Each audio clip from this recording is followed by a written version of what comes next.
जिस घड़ी का करोड़ों भारतीयों को इंतजार था वो घड़ी आ गई और क्या लाजवाब आई। हर भारतीय का सीना गर्व से चौड़ा हो गया। वो देश जिसे गरीब कहकर चिढ़ाया जाता था, वो देश जिसे डेवलपिंग कहकर फटकारा जाता था, वो देश जिसकी टेक्नोलॉजी की खिल्ली उड़ाई जाती थी, उस देश ने आज पूरी दुनिया के मुंह को बंद कर दिया है। जी हां दोस्तों, चंद्रयान 3 ने चांद पर भारत का परचम लहरा दिया है। करोड़ों भारतीयों की दुआएं रंग लाईं और भारत चांद के साउथ पोल पर सॉफ्ट लैंडिंग करने वाला पहला देश बन गया है। इस बात के लिए हमारे इसरो के वैज्ञानिकों को धन्यवाद नहीं कहेंगे तो दिल खोलकर कमेंट्स में लिख दीजिए सलाम इसरो। उन आखिरी 15 मिनटों में पूरे देशवासियों की धड़कनें थम गई थी। 6 सितंबर 1916 का वो दिन रह रहकर याद आ रहा था जब चंद्रयान 2 फेल हुआ था। इसरो के चीफ के सिवन के साथ साथ पूरे देशवासियों की आंखें भी भर आई थी। लेकिन दोस्तों, वो 2019 था। आज 2023 में इसरो ने उस हार का बदला ले लिया है। के सिवन जी के हर आंसू का बदला, भारतवासियों की हर हार का बदला और डेवलप्ड नेशंस की स्पेस एजेंसीज के हर टॉन्ट का बदला।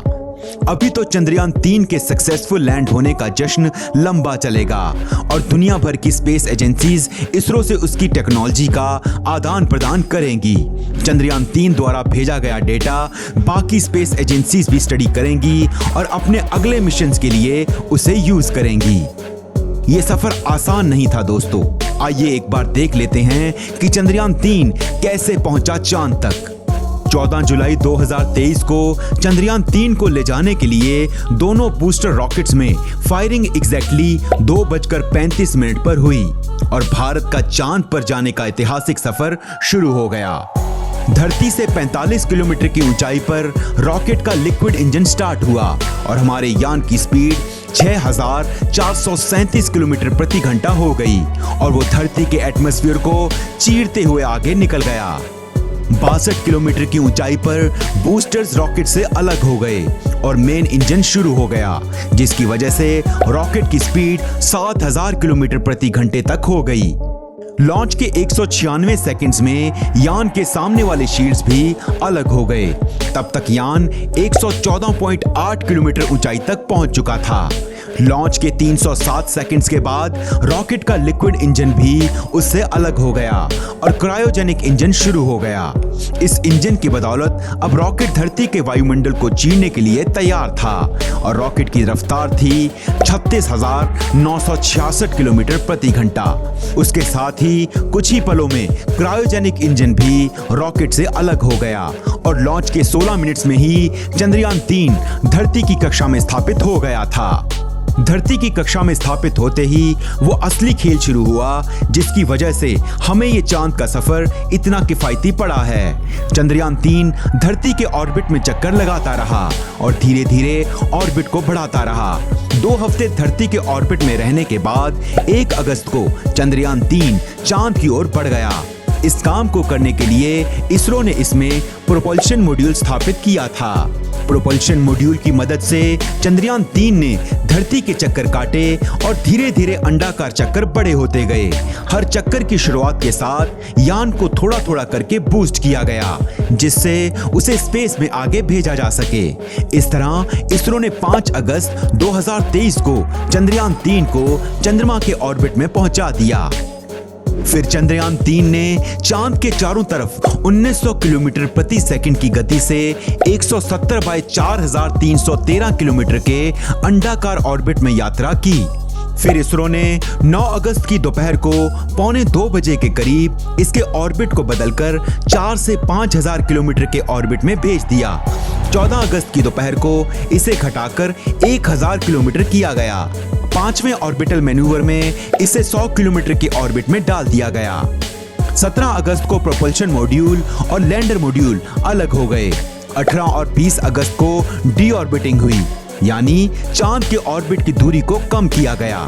इसके बाद लैंडर मॉड्यूल 100/35 किलोमीटर के ऑर्बिट में गया और आखिरकार 23 अगस्त की शाम को चंद्रयान 3 चांद पर पूरे भारत को गौरवान्वित करते हुए लैंड कर गया। पूरे भारत में खुशी की लहर दौड़ गई। इस अद्वितीय सफलता के बाद इसरो पूरी दुनिया की स्पेस एजेंसीज का मार्गदर्शन करेगा। दोस्तों, चांद का साउथ पोल जहां पर चंद्रयान 3 लैंड किया है, वहां पर लैंडिंग करना बहुत मुश्किल होता है। चंद्रयान 2 भी यहीं पर लैंड करते हुए फेल हुआ था, लेकिन फिर भी चंद्रयान 3 को वहीं पर उतारा गया। 2 जगहों को पहले ही यान को उतारने के लिए तय कर लिया गया था। इसके पीछे सोच ये थी कि दोनों में से जहां पर सुरक्षित लैंडिंग होगी, वहीं पर लैंडर विक्रम को उतारा जाएगा। दोस्तों, अगर बात करें चंद्रयान 3 की टेक्निकल चीजों की, तो ये 3 अलग अलग पार्ट्स को अपने साथ लेकर गया है। उसमें से पहला है उड़ाने वाला पार्ट, यानी कि प्रोपल्शन मॉड्यूल। दूसरा पार्ट है उतारने वाला पार्ट, यानी कि लैंडर मॉड्यूल। और तीसरा और आखिरी हिस्सा जो सारी चीजों की स्टडी करेगा, डाटा को कलेक्ट करेगा और इसरो तक पहुंचाएगा, वो है रोवर। ऑर्बिटर इस बार नहीं भेजा गया, क्योंकि वो चंद्रयान 2 वाला ही इस्तेमाल किया जाएगा, जो पहले ही चांद के चारों ओर घूम रहा है। दोस्तों, अब बात करते हैं कि आखिर चंद्रयान 3 को क्यों भेजा गया है। तो इसका जवाब है कि यहाँ पर धूल मिट्टी को जांचा जाएगा, पानी की खोज की जाएगी और मिनरल्स की जांच भी की जाएगी, ताकि ये जाना जा सके कि भविष्य में मानव बस्तियों को चांद पर बसा सकते हैं या नहीं। रोवर के साथ सिस्मोमीटर लगाया गया है, जो चांद के भूकंप को माप सके। सतही तापमान और वातावरण को जानने के लिए भी छोटे मोटे उपकरण लगाए गए हैं। इसरो ने इसे सोलर पैनल से भी लैस किया है, ताकि उसमें ऊर्जा मिलती रहे। रोवर और लैंडर 14 दिनों तक वहां रुकेंगे और सब चेक करेंगे, जिसमें कलेक्ट किए गए डाटा को लैंडर से प्रोपल्शन मॉड्यूल तक और वहां से अर्थ पर इसरो तक भेजा जाएगा। चांद पर पहुंचने वाला चौथा देश बनने का हर भारतीय का सपना हमारे इसरो के साइंटिस्ट ने अपनी जी तोड़ मेहनत से साकार कर दिया है। तो उनकी मेहनत को सलाम करना तो बनता है। तो कमेंट्स में सलाम इसरो लिखना ना भूलें। वीडियो अच्छी लगी तो इसे लाइक और शेयर जरूर करें। हमारे चैनल को सब्सक्राइब करना ना भूलें। वीडियो में अंत तक बने रहने के लिए दिल से धन्यवाद।